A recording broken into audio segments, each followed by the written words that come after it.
Hello my beautiful people and welcome back to my channel. It's your girl, That's Otaku. If you are new here, hi, welcome to my little family that I be abandoning for weeks on end. I am Zotaku. I am Haitian, as you can tell by the Haitian flag. I'm an otaku, hence why the name is That's Otaku. You can call me Zo, you can call me whatever. Call me nice things. That's what I hope. And I please do hope that you enjoy my channel and that you stay for a little bit of a while.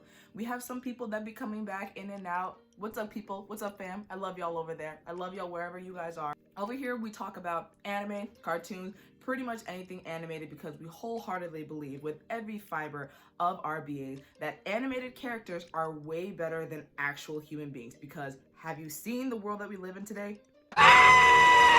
Not pretty. For today's video, I want to talk about some basic anime vocabulary.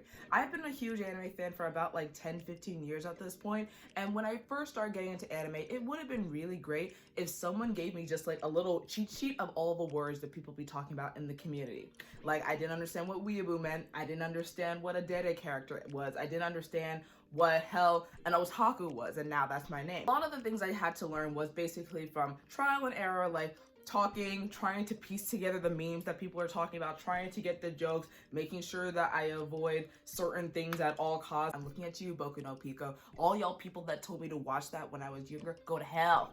Go to hell. If you are new to the anime community or you've been watching for a few years, then you can definitely pick up on the fact that a lot of anime is repetitive, and that's just in any type of media in general. You always have some tropes or some common characters that are really popular with people, and they just reuse it over and over again. They recycle it, they tweak it, sometimes they evolve, sometimes they go out of style. That's just the nature of human intellect.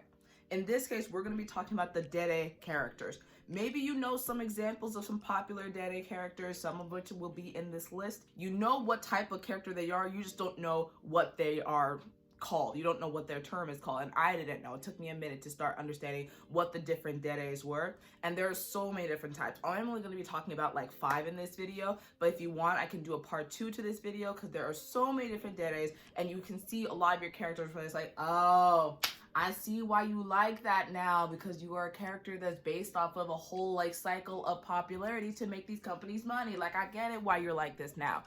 We'll call this our DERE dictionary for starters. We'll call it our DERE dictionary, okay? So now, get your glasses, get your notebook, get yourself some wine. Oh, it's right now like 10 o'clock for me when I'm filming this, so I shouldn't be having wine, but get something to make you happy, and let's get right into this video. So let's get into what the term DERE means. DERE, the root word, essentially means lovey-dovey. So some examples of DERE characters that we're going to be talking about would be the tsundere or the dandere, the DERE. They are lovey-dovey of whatever they are obsessed with, not obsessed with, but whatever they are characterized with. So essentially they have a strong affection or affiliation with this specific trait, and that is magnified into their character. So one example that you guys definitely know would be the bakadere.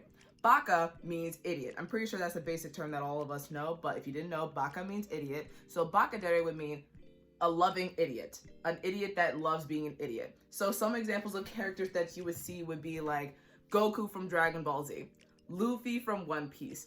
Those are the characters that tend to be clumsy, they tend to be a little bit airheaded, they tend to be a little bit spaced out, not sure what's going on, a little bit extra with their energy to the point of constantly messing things up. But on the low, they're actually very powerful and can be very useful to the team. And that's part of why a lot of shonen characters, you see them being reused over and over again, the bakadere character, and they are so beloved. But the other side of it would be that it's not only shonen anime that has the bakadere character. Other examples would be, technically, in my eyes, Sailor Moon. You would have Serena / Usagi, depending on what you watch. She would be considered a bakadere. Although high-key, I think she should be classified as a shonen anime instead of a shoujo. Just because she's a girl character does not mean that she doesn't have characteristic traits of a shonen protagonist. She fights monsters, she has powers, and she eats bread. That's basically a shonen protagonist. She just has a different gender. But that's a whole other conversation for another day. You would have Usagi as another non-shonen protagonist who's a bakadere, and you would also have Red Blood Cell from Cells at Work. Homegirl is constantly getting lost, she's constantly tripping and falling over herself, but on the low, she's very powerful in the fact that She wants to get better. She wants to keep getting up, and she wants to do her job, and she's very diligent. That's what a lot of these Bakudei characters are. They may seem a little bit innocent. They may seem like they don't know what they're doing. They may seem useless.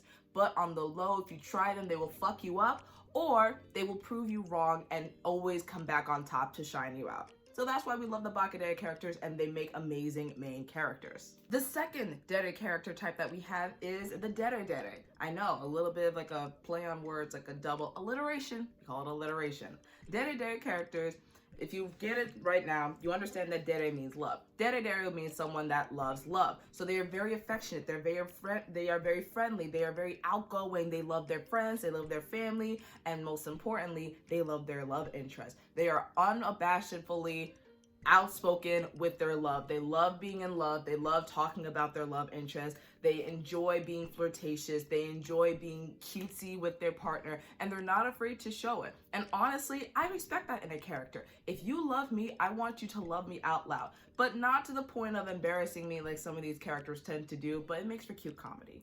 Honestly, someone that you can relate to in real life, where you have someone that's constantly showing you off. Like, imagine for social media, where if you have like that one person that has their significant other and they're constantly showing them off in like Instagram and Snapchat posts, I guess you can call them a real life DERE because they love their partner out loud. Or maybe for attention, but that's a whole other topic for another day. In terms of anime characters, some examples that come to mind would be Rinko Yamato, I think that's her name, Miss Yamato, from My Love Story. She is someone who, once she got into a relationship with her boo, she loved her boo, loved him out loud, constantly baked him cookies, constantly said how much I love you, oh you're so strong, was very devoted and very outright with her affection. I guess you could say these characters are very in tune with their love languages, whether it's gift giving, whether it's physical touch, whether it's words of affirmation. I feel like that's a really common trait with the DERE characters. They are all about expressing their love, and I'm pretty sure they want that love expressed back to them, but even if they are not getting that love back, they are willing to share it with their love interest, no matter how much it makes them uncomfortable. And usually it's kind of cute seeing that little dynamic where you have the one character that's super extra and super all about their partner, but then you have the other one that's like, please stop, I need you to stop, you're embarrassing me. And they're like, no, why? I love you. Let me love you. And honestly, when you think about it, other characters that come to mind that fit the DERE trope would be Menma from Anohana. She wasn't necessarily in love with the specific character. I mean, she was in love with the main character, but not in like the traditional sense like Rinko from My Love Story. Menma was really loved with her friends. She loved her friends. She was happy to see them living their lives, but kind of wanted to see them live happier lives after she was gone. Go watch Anohana. It'll make you cry like a baby. I cry like a baby, and I need to cry sometimes. Other examples would include Lizzy from Black Butler. She's hella annoying, but she would be considered a DERE. She's in love with CL. She loves the idea of being with CL. She wants to do anything she can to make CL know that she loves him, and CL's just not having it. He's just like, girl, I'm gonna need you to go from a 10 to a 2 because you are doing too much right now. Another example I can think of would be Tamaki from Ouran High School Host Club. Now, honestly, Tamaki is an interesting character because I feel like he's a combination of multiple DERE types. Other examples would be like the OG DERE. I feel like I could talk about that in another video. The OG DERE is a bit more of like a princely royalty type of male character as opposed to the Hime DERE, which would be like a princessy type. But Tamaki is also the DERE type because he loves his friends. He loves being in the host club, but most importantly, he's very affectionate towards Haruhi. Granted, it's in the form of a fatherly love, and he's a little bit confused and doesn't know how to express real romantic love at the beginning of the series, but you get the point. He's very outright with his emotions, he's very outright with his affection, and he is not afraid to show it, no matter how much it annoys and embarrasses those around them. The next DERE type is honestly another favorite of mine. This would be the Yandere. Now, the Yandere is almost like the DERE character. They love their partner, but they are on the complete opposite spectrum in terms of how they show their love for their character. They're not as outright, they're not as friendly, they're not as open with their love and affection as other characters. The Yandere type tends to be a lot more shy, reserved, quiet, calm, a little bit flustered when they are around their partner or even when they're around other people. So what I appreciate about this character is the fact that when you see a main character that's a Yandere type and they meet like someone that is an extrovert, it's kind of like when you have an introvert meets an extrovert and the introvert is afraid to be themselves, but then when they're around the extrovert, they can be a bit more branching out a little bit more. That's what I admire about the Yandere type. The Yandere type, I feel, has the most character development out of all the deres, at least in this video, where you see them start off as not having many friends. Maybe they tend to be bullied. Maybe they tend to be reserved based off of past traumas in terms of opening up to people. But when they are around a certain person, i.e. their significant others, or maybe their friends, they branch out, they learn more about themselves, they're a little bit more confident in how they move through the world and move within themselves. And honestly, that's one of the most pure forms of relationship that I feel that you can have, not to the point that you're relying on the person to make yourself better. It's not relying, but you grow as yourself, you grow more into yourself when you're with that person. And isn't that the point of a relationship anyway, where you have someone that is so supportive, that is so healing in terms of their energy when you're around them, that you grow more and more and more unabashedly to the point that you can just stand on your own. And that's a really beautiful thing to see. Some examples of the Yandere type that you can see, a classic one would be both Nagisa and Tomoya from Clannad. If you've seen Clannad and Clannad After Story, there's a support group. I know we both cried. There's a support group for that. Both of those characters technically would be considered Yandere types, where when they were, before they met, they were a lot more shy, quiet.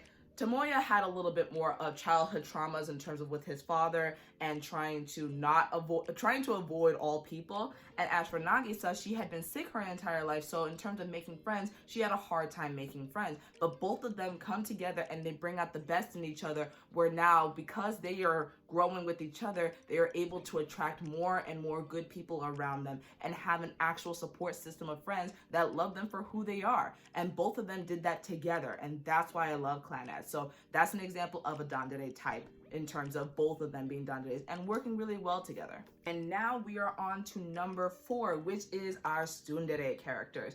Now, I'm positive all of you have seen at least one tsundere character. Of all the dere characters, this is the most popular one, and there's a reason for it. It's hella entertaining. This character got really popularized back in the early 2000s, late 90s, that people were able to recognize it a lot more. But now I feel as though, honestly, the tsundere character is not really my favorite for a list of reasons I'll get into. I feel as though because times have changed in terms of what's acceptable for people to do and what's not acceptable for people to do in terms of what they portray on TV, a lot of the tsundere characteristics that we know from back then aren't being translated into today's media. Like, you still have tsundere characters, don't get me wrong, but they're not as pure-hearted tsundere as we know it from earlier shows back in the day. Tsun means aloof. So essentially, this character type means that although they are in love with their person, they have a hard time expressing it in the correct way. We know the dere character to be the type that's constantly professing their love, being very showy with their love, like showing how much they love them in like good and pure-hearted ways. The tsundere character type tends to not do it that way, and it gets a little bit confusing. The funny thing is, there's a term in psychology, and I'm not a psychologist nor a psychiatrist, so take my word with a grain of salt, but there's a term in psychology that I learned that was called reaction formation, where you would expect a person to do one thing, but they do the complete opposite thing. Example here is for the tsundere character, oh, you love your person, you want to go and like buy them some flowers. No, the tsundere character will beat them over the head with a shovel. Why you gotta be like that? It's not that serious. It's not that serious. And I have issues with the tsundere character because there are differences with how women do it versus compared to how men do it. The male tsundere type would be my favorite, Kyo. I love Kyo from Fruits Basket. He's a perfect example of a male tsundere where he has a hard time showing his emotions. He lashes out by either being harsh with others or being harsh with Toru in terms of his words, but he would never put his hands on her.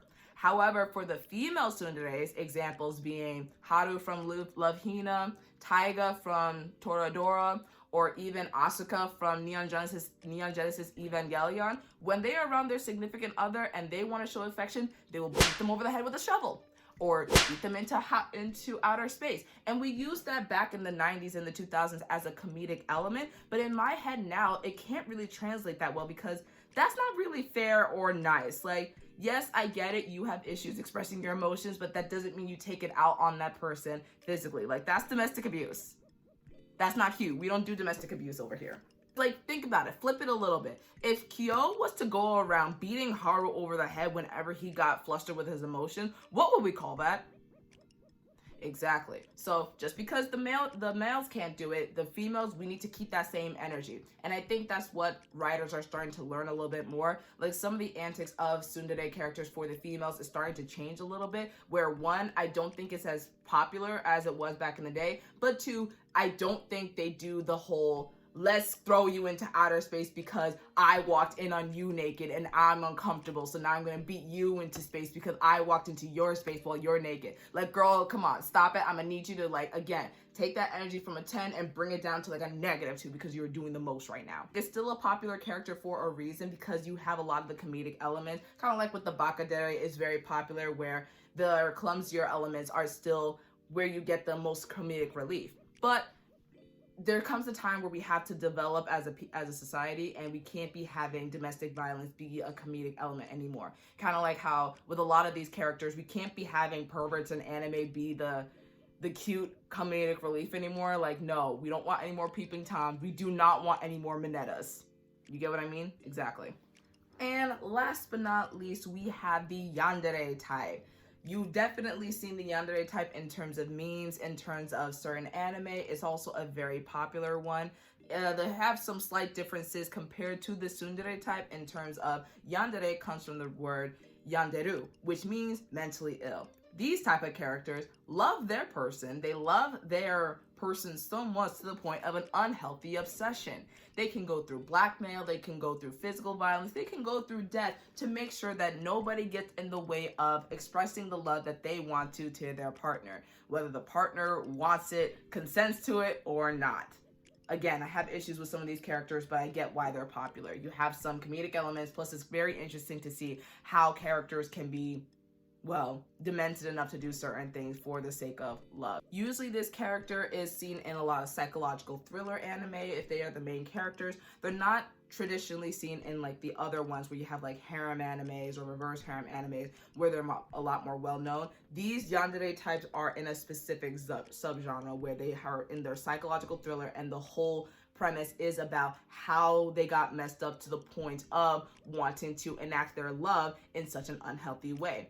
Examples of shows would be Yuno, Gasai from Future Diary. The whole premise of the show is seeing how you had this cute girl with pink hair, and a lot of these yandere types have pink hair, that looks innocent, that looks like she can't hurt a fly, that looks so cute and looks like, you know, so beautiful, and there's no way that she could be dangerous, but on the low, she has gone through some childhood trauma, that she has gone through some type of mental break, any type of maybe something that she's born with, that makes her want to go bonkers and take it out on everyone around them if they get in the way of her love. The tsundere and the yandere characters are pretty much the same thing. I guess you could say I appreciate the yandere more because at least they are consistent with their emotions. Like, they're crazy 100% of the time with everybody. But either way, not healthy, not good. Seeing that they are originating from some type of psychological break or some type of childhood trauma, it's not an excuse for their behavior, but it's a reasoning as to why. Sato from Happy Sugar Life,